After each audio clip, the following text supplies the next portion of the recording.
আমি একটা ভারতের নাগরিক। আর আমি কিন্তু বারবার বলছি কিন্তু আমি একটা ভারতের নাগরিক। আর ফিরহাদ হাকিম কি বলছিল? এটা বলে মিনি পাকিস্তান। এটাই আমি মমতা ব্যানার্জিকে বলতে চাই। আমি মিনি পাকিস্তান উনি বললেন, তাহলে আপনাকে কি এটা কি দেখার এটা কি দরকার ছিল না? উনি মিনি পাকিস্তান উনি বললেন?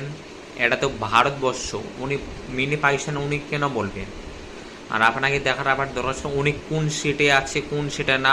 ওনাকে এটা সিট থেকে ধুতরা একে জেলে একে পাঠানো হোক। মমতা ব্যানার্জি সেটা একটুকু এটা উনি করেননি। মমতা ব্যানার্জিকে আমি এটা বলতে চাই, ওনাকে একটা এখান থেকে ধুতরা একে নাবা হোক আর জেলের মধ্যে একে কীভাবে করা হোক। উনি সেটা একটুকু করেনি মমতা ব্যানার্জি।